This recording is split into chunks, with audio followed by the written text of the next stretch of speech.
दोस्तों, लाल किताब अपने टोटके के लिए बहुत ज़्यादा ही फेमस है, यानी प्रसिद्ध है, क्योंकि इसके उपाय बहुत ही साधारण होते हैं और सस्ते भी होते हैं।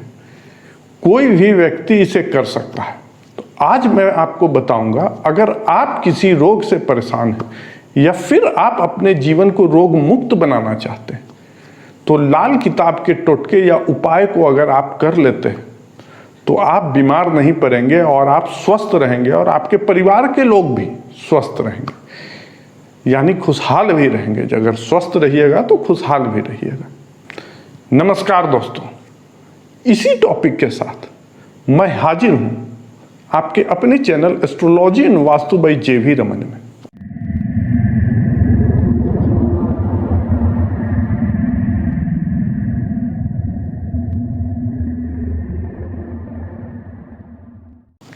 उम्मीद करता हूं कि आप इस वीडियो को बिना स्किप किए हुए अंत तक देखेंगे, और अगर आप हमारे चैनल पर पहली बार आए तो आप हमारे चैनल को सब्सक्राइब कर लें, और अगर आप हमारे चैनल को सब्सक्राइब कर चुके हैं और किन्हीं कारणवश बेल आइकन, जिसको घंटी का बटन भी कहते हैं, दाबना भूल गए तो उसे दाब लें, ताकि इस तरह के वीडियो का नोटिफिकेशन सर्वप्रथम आप तक पहुंचे और आप हमारे चैनल पर अप टू डेट रहें। तो आइए अब आगे वीडियो पर बनते हैं। लाल किताब के अनुसार किसी भी प्रकार के रोग से बचने के लिए आपको चंद उपाय करने होंगे। ये उपाय बहुत ही सस्ते और आसान है, जिसे आप आसानी से कर सकते हैं।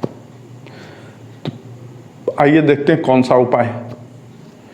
देखिए, एक तांबे के लोटे में जल ले लें और उसमें थोड़ा सा लाल चंदन मिला दें।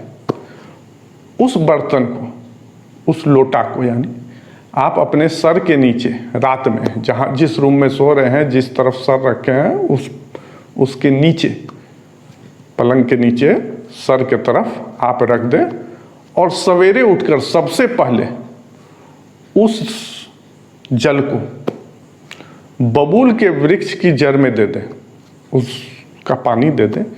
और अगर बबूल का वृक्ष नहीं है आपके यहाँ, तो आप किसी भी पौधे में, घर में गमला लगा हुआ तो उसमें भी डाल सकते हैं। ये चीज आपको 43 दिन तक करना है। अगर 43 दिन तक अगर आप ऐसा करते हैं तो आप देखिएगा कि धीरे धीरे आपकी परेशानी दूर होते जाएगी। मानसिक रूप से आप खुद को स्वस्थ महसूस करेंगे और तनाव मुक्त हो जाएंगे। राहु और केतु से अगर आप बीमार हैं, इन ग्रहों से,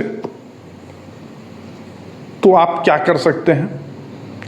काला और सफेद, अर्थात एक ही कंबल में, यह दोनों रंग होना चाहिए और कोई तीसरा रंग नहीं होना चाहिए, अर्थात दो रंगी कंबल, सादा और काला, दो रंग, उसमें भी सादा और काला ही होना चाहिए, को 21 बार खुद के ऊपर से घुमा लीजिए और उसे किसी मंदिर में या फिर कोई गरीब को दान करते हैं। इससे भी संकट टल जाता है।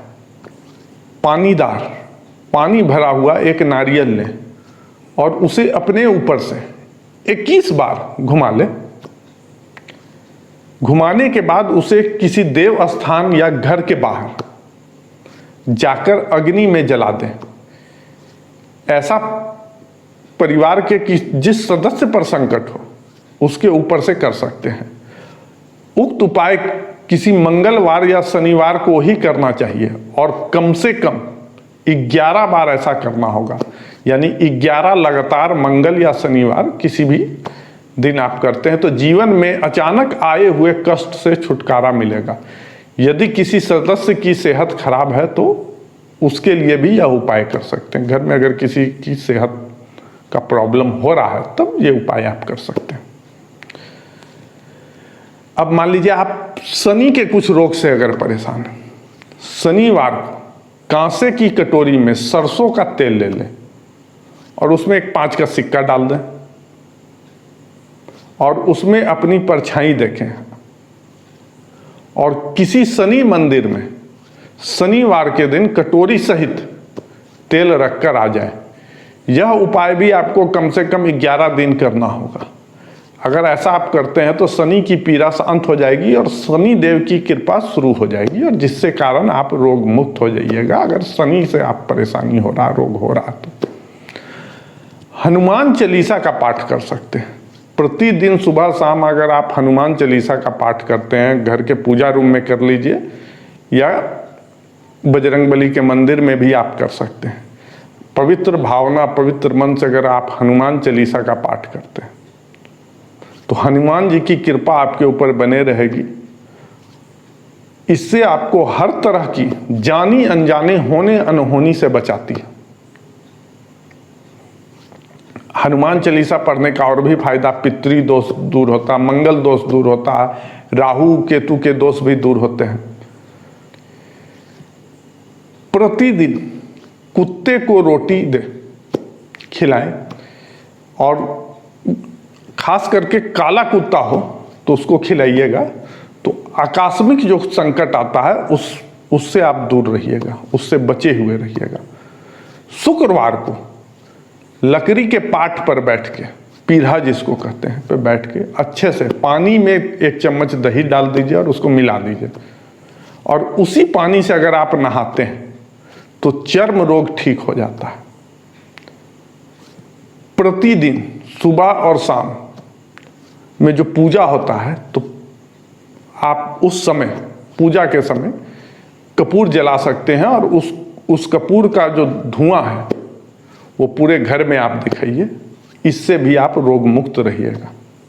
अगर कान की बीमारी के लिए काले सफ़ेद तिल सफ़ेद और काले कपड़े में बांधकर जंगल या किसी सुनसान जगह पर गाड़ कर आ जाए, इससे भी आपको स्वास्थ्य लाभ मिलता है। जब भी आप कहीं शमशान या कब्रिस्तान से गुजर रहे हैं तो तांबे के सिक्के उक्त स्थान पर डालने से दैवीय सहायता प्राप्त होती है, और आप बीमारी से भी बचिएगा ये सब चीज करते हैं तो। यदि आंख में पीड़ा हो तो, आई प्रॉब्लम है, शनिवार को 4 सूखा नारियल और खोटा सिक्का नदी में बहा सकते हैं, इससे आपको फायदा मिलेगा। शुगर, जोड़ों का दर्द है, मूत्र रोग है, रीढ़ की हड्डी में दर्द है, तो आप काले कुत्ता को भोजन दीजिए या उसकी सेवा करिए, इससे आप बहुत फायदा होने वाला है। अगर राहु और केतु से संबंधित रोग हो रहा है तो उसको दूर करने के लिए आप क्या कर सकते हैं, दोनों कान छिदवा लें और उसमें सोना का तार 43 दिन तक डालकर रखें। ऐसा करने से आपको बहुत लाभ मिलेगा। मंगलवार को सफेद सुरमा आंखों में लगाएं, शनिवार को नाभि पर घी लगाएं, मंगलवार को नीम या बबूल का दतवन से ही अगर मुंह धोते हैं तो इससे भी आपको स्वास्थ्य लाभ होता है। पका हुआ सीताफल कभी कभी मंदिर में रख दें, चढ़ावा के तौर पे, प्रसाद के तौर पे। बुखार ना उतरे तो 3 दिन तक लगातार, अगर आपको फीवर हो गया और नहीं उतर रहा है तो 3 दिन तक लगातार गुड़ और जौ सूर्यास्त से थोड़ा पहले मंदिर में रख कर आ जाए, इससे भी आपको स्वास्थ्य लाभ होगा और आप स्वस्थ रहिएगा। तो मैं उम्मीद करता हूं कि इन सब उपाय के जानने के बाद आप स्वस्थ रहिएगा, रोग मुक्त रहिएगा और सब परिवार आप लोग रोग मुक्त और स्वस्थ रहिएगा। तो मुझे उम्मीद है कि आज का वीडियो आप लोग को पसंद आया होगा। अगर आज का वीडियो आप लोग को अच्छा लगे तो ज़्यादा से ज़्यादा शेयर करें और लाइक करना ना भूलें। और इस वीडियो को अंत तक देखने के लिए आपका बहुत बहुत धन्यवाद।